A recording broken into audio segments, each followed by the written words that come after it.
for not truly realizing the characteristics of anicca, dukkha, and anatta, etc.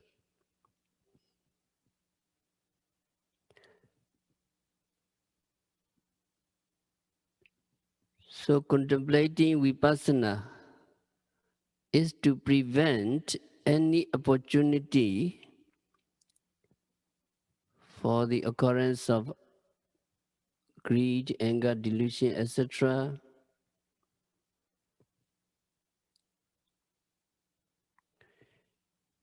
If you really know the true characteristics of impermanent suffering and non-self, and the Dhamma that has been so realized, we deter, we prevent greed, anger, delusion, etc. from arising. So this deterrent effect or the subduing of greed, anger, etc. is caused by the faculties of vipassana.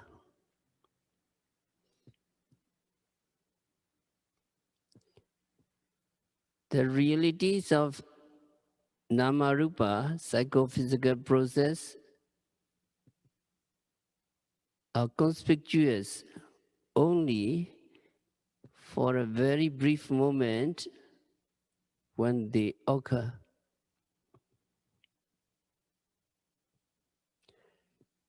That is why contemplation should be made while they are in the process of arising.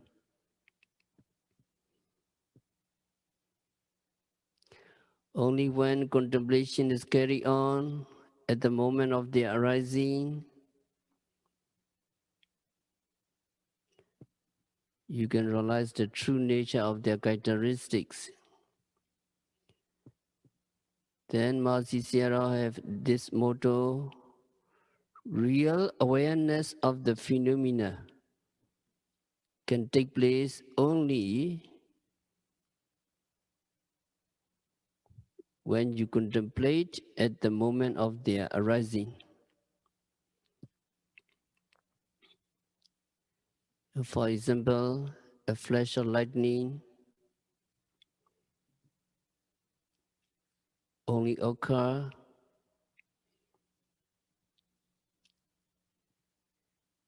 and you can see at the moment of its flash. So if you want to see the gleam of lightning, you must observe why it flashed. The brilliant light is not visible and noticeable after the flash is vanished, and you cannot see by mere imagination before the electricity is discharged to produce a flash or lightning. And also the genuine ultimate rupa and nama, psychophysical phenomena, is obvious only when it is in the process of arising. When it is vanished after arising, it no longer exists. Before it arises, it was not yet in existence. As such, if it is contemplated after dissolution, you cannot know that reality. Also, before it arises, you cannot capture the truth by imagination. Only when contemplated while it is occurring at the present moment, you can capture, you can realize the true nature in its originality. Only after knowing its phenomenal nature, Awareness comes as to how it begins to occur and how it dissolves instantaneously.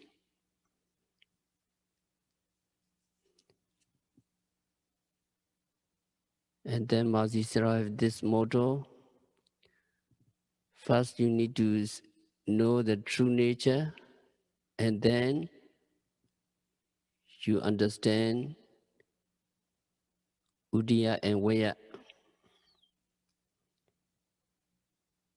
arising and dissolution. Only when its true nature is known, the initial arising and final dissolution can be perceived.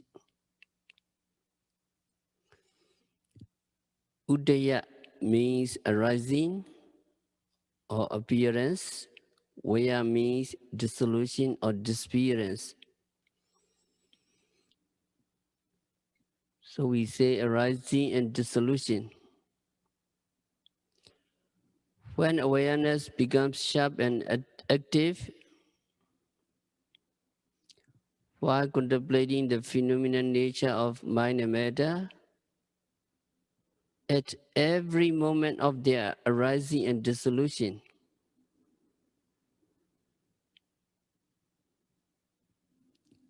the real nature of Nama Rupa will be clearly perceived.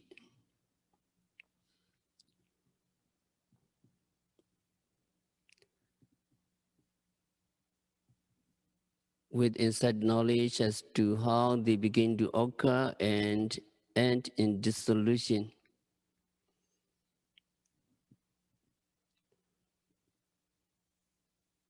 And then awareness of the nature of impermanence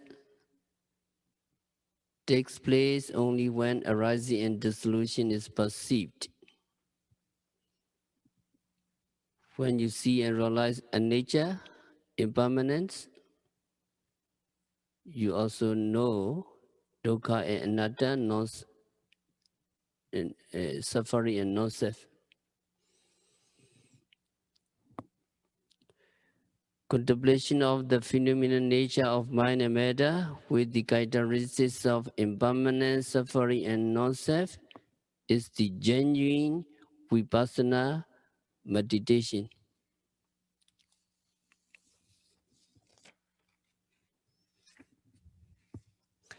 So it is essential to contemplate and note continuously and precisely the arising phenomena of mind and matter at every time of seeing, hearing, conducting, and knowing.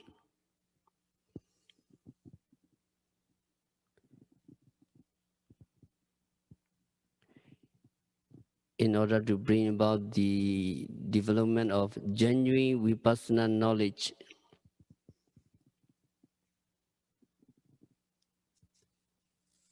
Then anicca, dukkha, anatta, you can realize.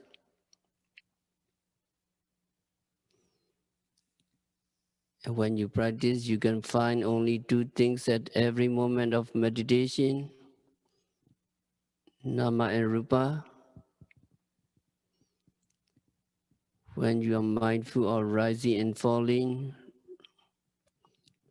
when you are mindful of rising, there is the rising of the abdomen, and there is awareness.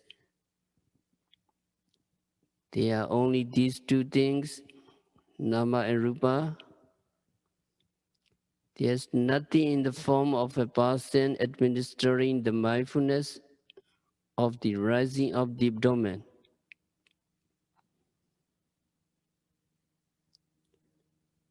At such moments, you see only the rising of the abdomen and mindfulness of the rising abdomen. And there's nothing more. You cannot see atta, you cannot see self there. Only when you see through vipassana meditation that there is no self, There's no permanent entity involved in seeing, hearing, and so on. You see the true nature of non-self correctly.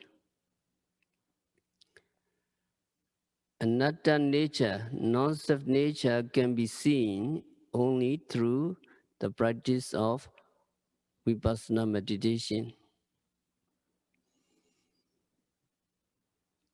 When you practice meditation, you will come to see that there is no master, there is no such thing as a permanent avoider, there is no such thing as a doer, there is no such thing as an experiencer. There is only the experience, there is only the doing, there is no doer, there is no experiencer.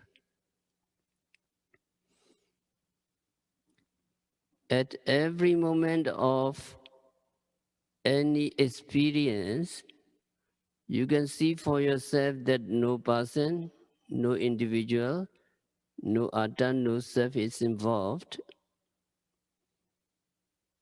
but just the doing action, just the experiencing action.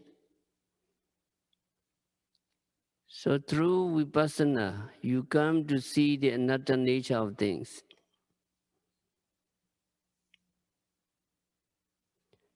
This is one kind of non-self nature, anatta nature. There is another kind of anatta nature. It is not subject to any authority. It is not subject to any control. When you see mind and matter arise and disappear, you know that you cannot interfere with that process.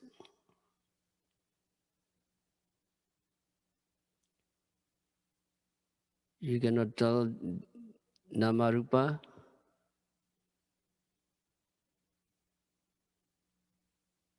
sadness, depression, stop arising.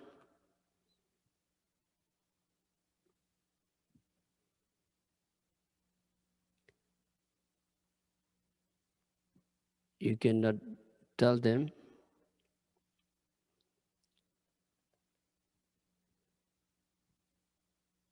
happiness, joy, stop despairing. You cannot tell them, you cannot do that. You cannot have any authority over them. We all are in the flow of arising and despairing. We are helpless. Mind and matter just arise and disappear by their own nature, by their own free will, and not at our free will. There is also an aspect of anatta, non-self, having no authority over a process.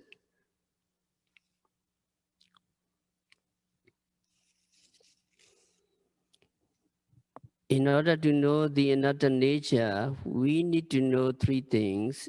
What is anatta? What is the characteristics of anatta? And what is anatta nupassana? What is it that is anatta? The same five aggregates is non-self. Five aggregates are non-self. The five aggregates have no self. And when you find the word anatta, you must be careful.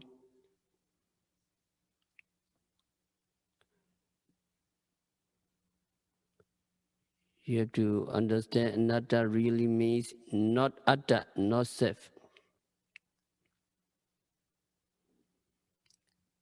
So when we say rupa is anatta, we mean rupa body is not self, not soul, not self.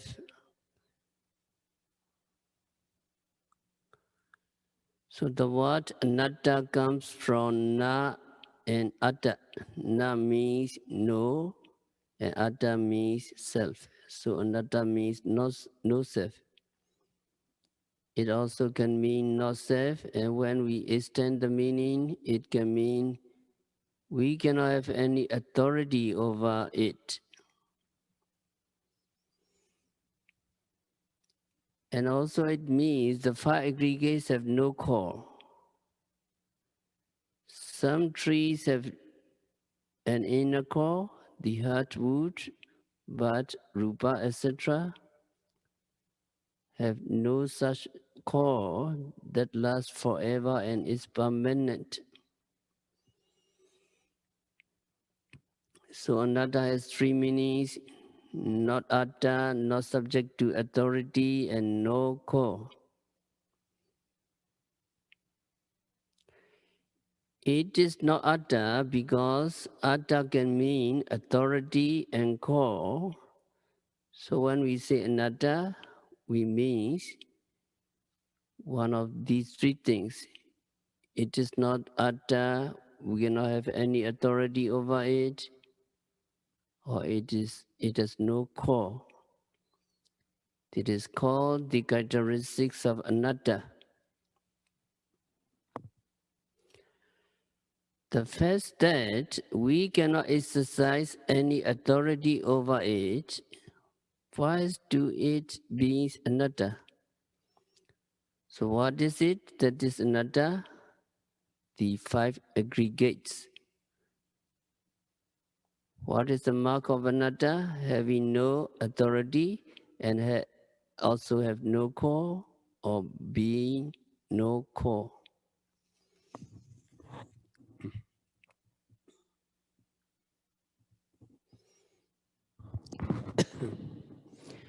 Understanding that the five aggregates are anatta through observation of the five aggregates, or during the observation of the five aggregates, is called anatta nupassana. Repeated seeing or repeated observation of anatta. Sabbe dhamma anatta. So nibbana is also anatta. Because it is not atta, nibbana is not mentioned in the discourse or in the Visuddhimagga, because the context here is vipassana. So when we are talking about vipassana, we do not include nibbana, because it is not an object of vipassana. Only the upadana khandha, the five aggregates of clinging, can be the objects of vipassana. So when you practice vipassana, you take the five aggregates of clinging as object, but you do not take nibbana as object. The purpose of vipassana is to see the three characteristics, anicca, dukkha, and anatta. Nibbana has none of these three characteristics. So however much you watch nibbana, even if you could, you will never see impermanence of nibbana or suffering of nibbana. Nibbana is anatta, nibbana is not atta. This we must understand when we are talking about vipassana.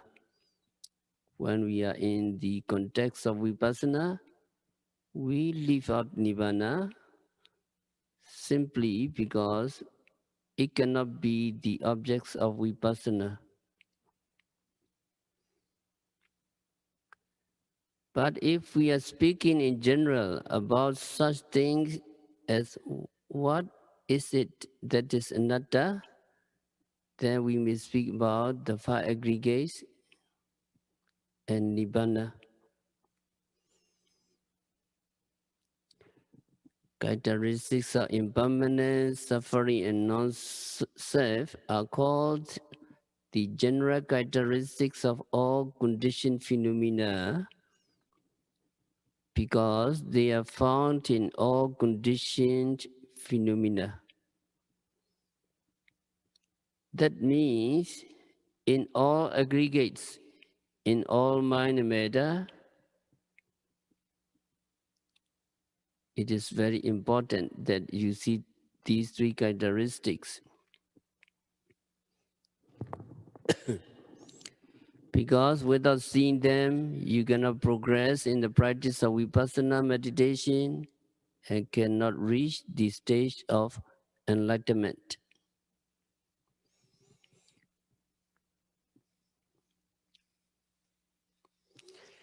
In order to see these three characteristics, there is no other way but to practice vipassana or to practice satipatthana meditation.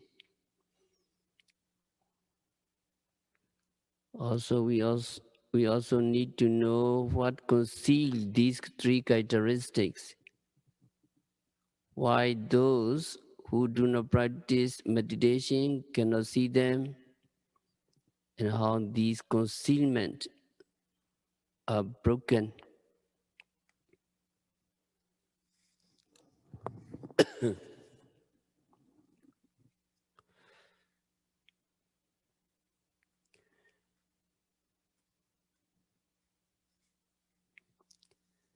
So seeing these three characteristics, anicca, dukkha, anatta, is not so easy because there are certain obstacles, certain barriers that conceal them. Visuddhimagga identifies the barriers or obstacle concealing them and explain how that concealment can be broken.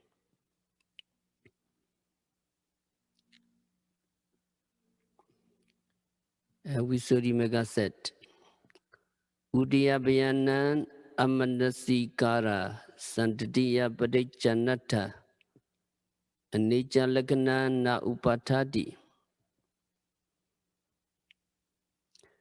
Impermanence is concealed by continuity. Santati. Impermanence is concealed by continuity. The notion of continuity exists because people do not give attention to rise and fall. Rise and fall is always there, but people do not pay attention. Always rise and fall, but people do not pay attention. So there are two factors here, continuity, sanctity, and failure to see the rise and fall of the aggregates, or failure to see the rise and fall of mind and matter. What is continuity? What is sanctity? Actually, there is no continuity.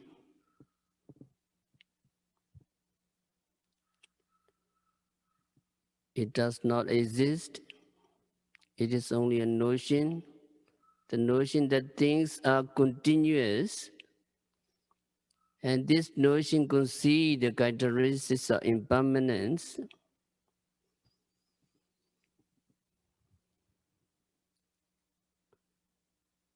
For example,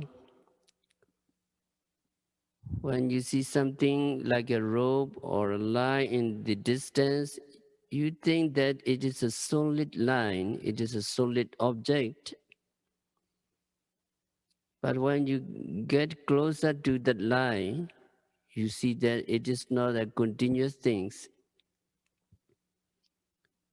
What is that? It is a group of termites, one termite following the other. On seeing that they are termites, you lose the notion that it is a continuous line.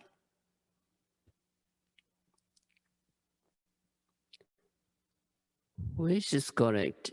Which is the fact, the continuous objects or just the termite? You see a line of termites at a distance, but the fact is that there is not a line. What is true is termites, but not the line. Yet you think that it is a line of termites. Why do you think that it is a line? It is a continuous thing. Why do you not see it as something made of segments or individual small things? Because you do not see the individual things. You cannot see them arising and disappearing. Your observation not complete. Suppose there is the beginning of one termite and its end is followed by the beginning of another termite.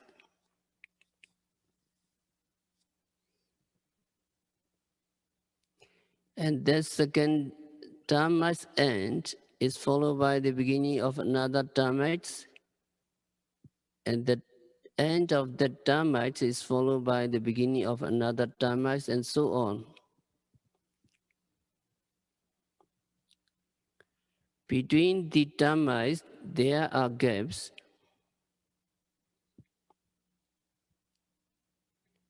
They are not connected as a solid whole, but from a distance. Your observation not clear, and these gaps or bricks between the termites cannot be seen. So you think you have seen a continuous line of them. However, there really is no such things as a line of termites.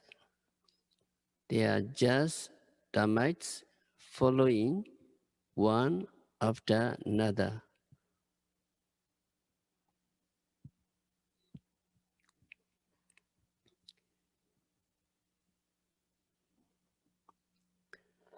And when you cannot see mind and matter or parts of your mind and matter as separate from one another and arising and disappearing, you may think they are continuous flow, although you have read or you have been taught that they are not continuous and they are composed of small parts.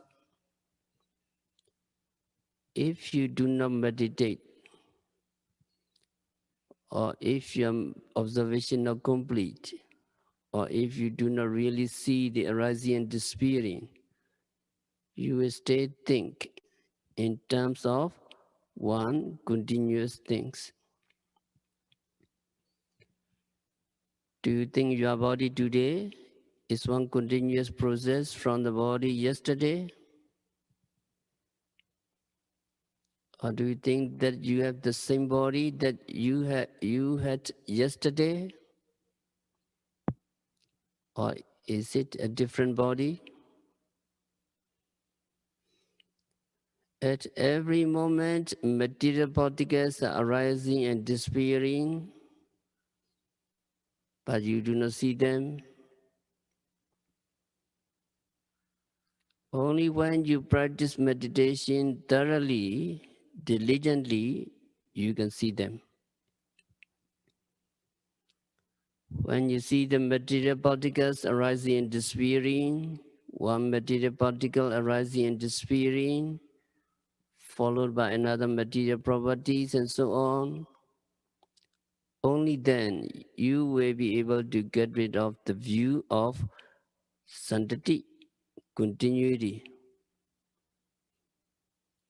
Then you will realize that there is no continuous phenomenon going on, but actually small parts arising and disappearing one after another.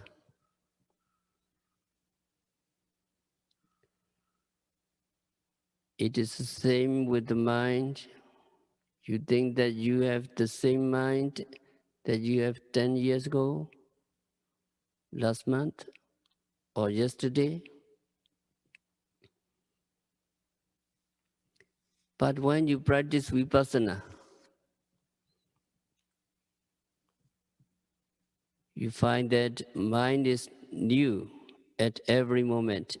New one, new one, new one. Old one goes.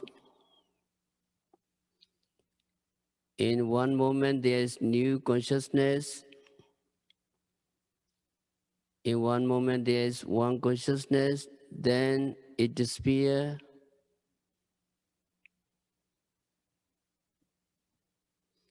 And is followed by another type of consciousness which disappear and is followed by another types of consciousness and so on.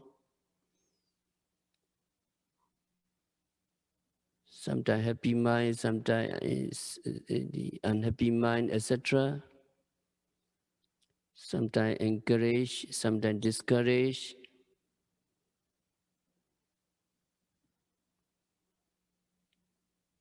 When you can see them as separate moments, falling one after another, you are able to break the notions of continuity. Once it is broken, you have no sense of continuity, and the characteristics of impermanence becomes clear to you.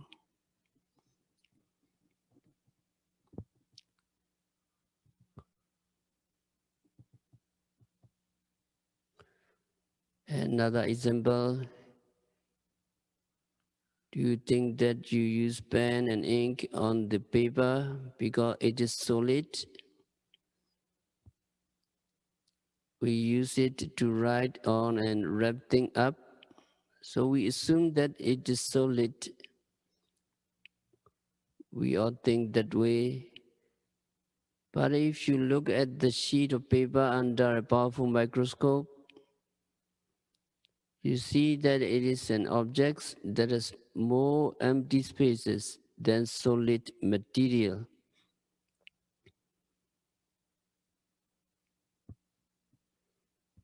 So it is not solid, it is something full of empty spaces.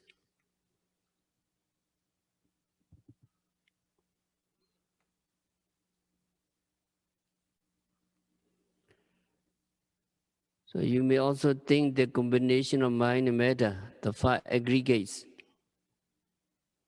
as being one whole continuous things.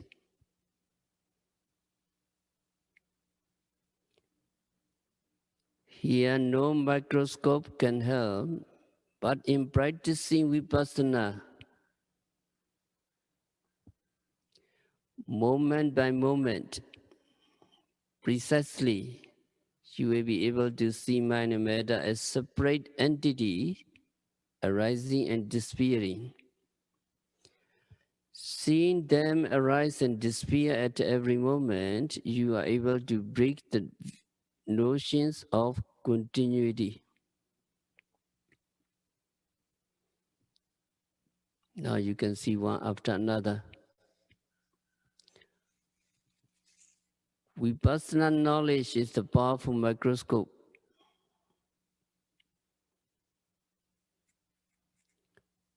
Your concentration, your sharp mindfulness,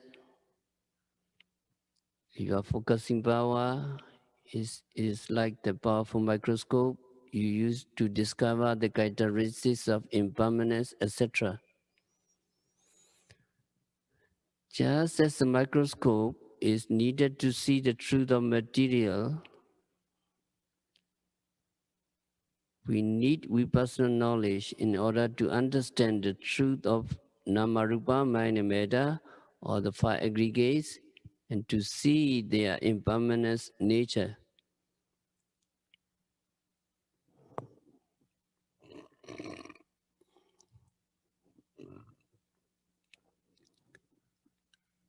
A person who rightly sees rise and fall does not see phenomena manifest in a connected state, but rather in the states of disconnectedness.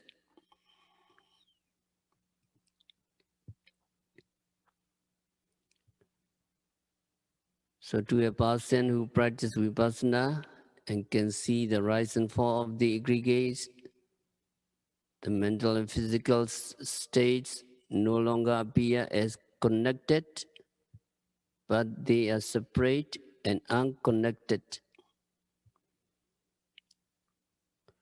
Once you see this disconnectedness of things, you see that they are not continuous, but they are composed of many separate parts. And then you come to understand that these constantly rising and falling things are impermanent. But as long as you think that they are continuous, it is impossible to see their impermanent nature.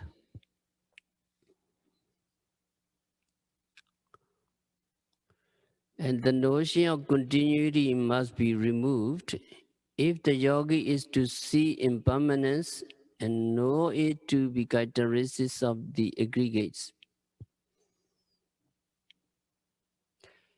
To get rid of notion of continuity, you need to watch things properly.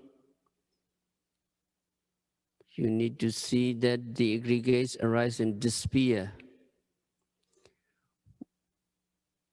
Once you see the arising and disappearing of the aggregates, you will be able to get rid of the notion of continuity. When this notion is broken, the nature of impermanence manifests itself clearly to you.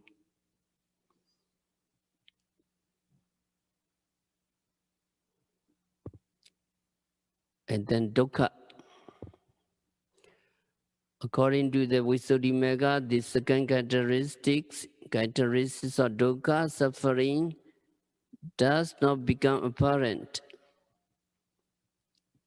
Because when continuous operation is not given attention, it is concealed by one's postures.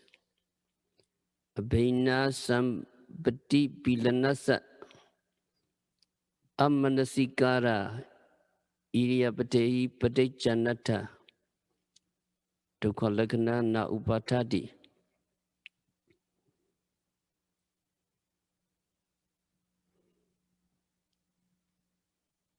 Characteristics of suffering does not become apparent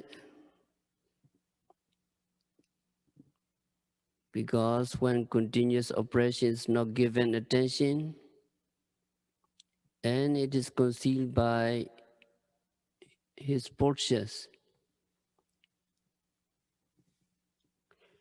As you know, if we sit for some time,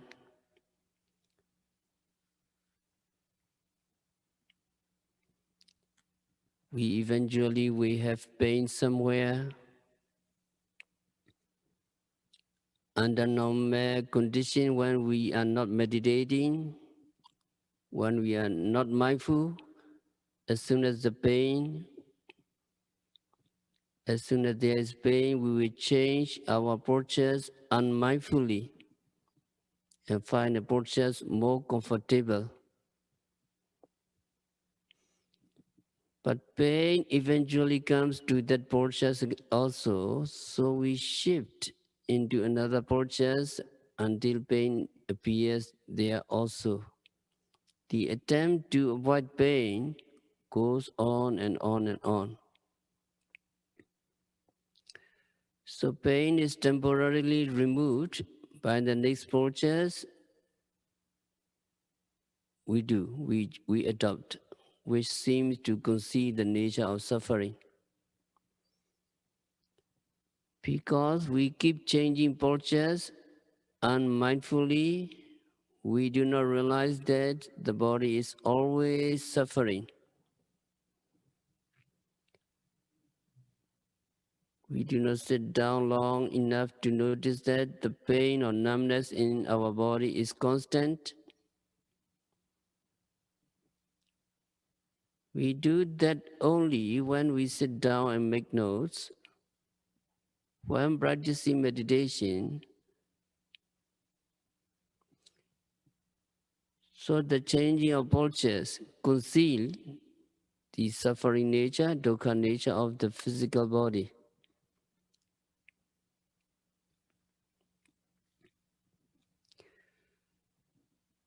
As meditators, after sitting for an hour without changing postures,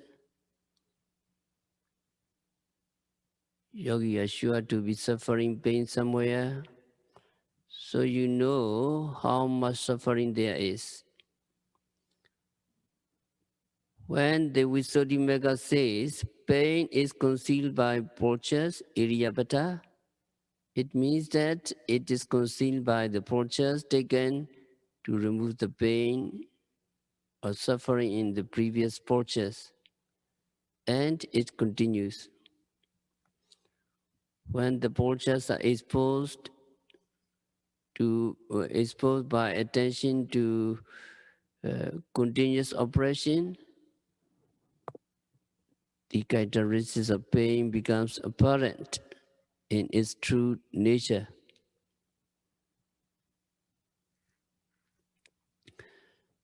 So yogi see arising and disappearing. First, he understands impermanence, then dwelling on arising and disappearing, he finds that arising and disappearing is a constant oppression.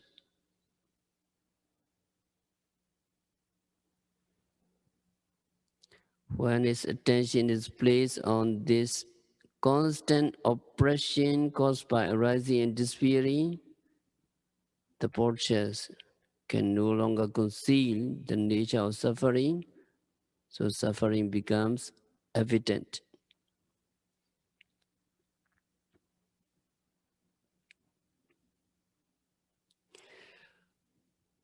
When a person changes to a more comfortable posture, he knows that his pain will be gone temporarily, and that if he does not change the posture again, he will suffer.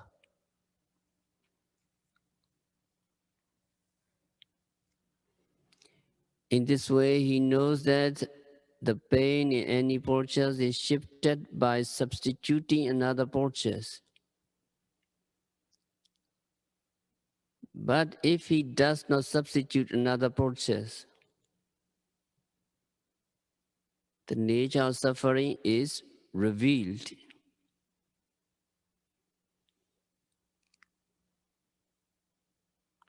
So when you do not change postures, but continue sitting in meditation, you will see the suffering nature of things. The constant oppression caused by arising and disappearing.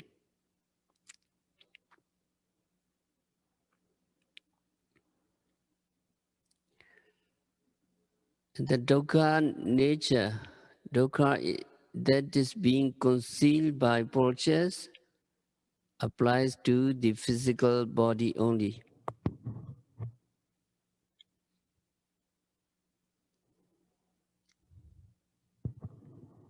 And how about the mind? What about the mind? Nama or Chaita? What about the mental states? It is not enough just to see suffering nature in our physical body. it is important that we see dukkha nature in the mental state also. Here, postures cannot conceal dukkha because postures have nothing to do with mental states. So with regard to mental states, failure to see the nama and rupa to arise and disappear is that which conceive the dukkha nature. The nature of dukkha is constant oppression by arising and disappearing. Only when you see arising and disappearing, you will see the dukkha nature. If you do not see them, you cannot see the nature of dukkha, nature of suffering. So failure to see arising and disappearing may be that which conceive the second characteristics, the characteristics of suffering.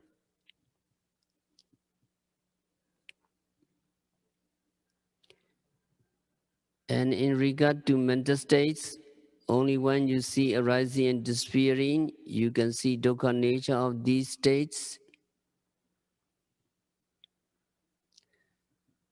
So during the practice of vipassana meditation, try to be mindful of your thoughts.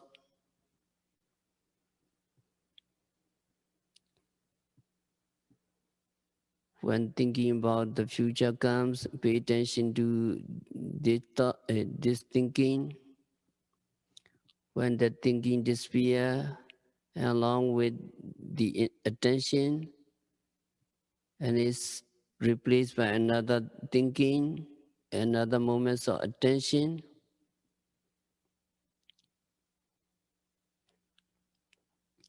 mental states and the mindfulness of those mental states come one after another, arising and disappearing, arising and disappearing.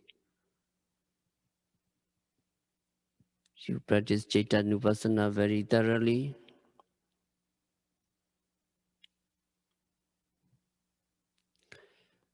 When you see hundreds of objects arising and disappearing in this way, you cannot avoid understanding that they are bombarded and oppressed by arising and disappearing.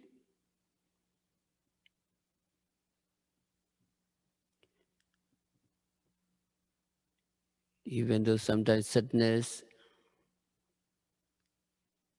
you watch sadness,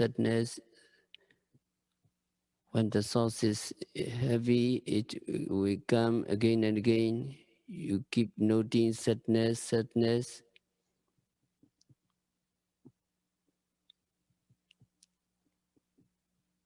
and you will understand that mental states arising and disappearing one after another. So only when you see the constant oppression caused by arising and disappearing, you really see the dukkha nature of mental states. And only when you understand dukkha nature in this sense, constantly oppressed by arising and disappearing, you can understand that all five aggregates of clinging are suffering.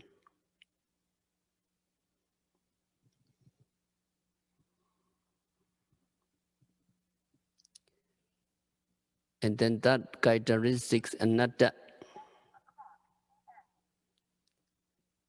Anatta does not become apparent because it is concealed by compactness, gana.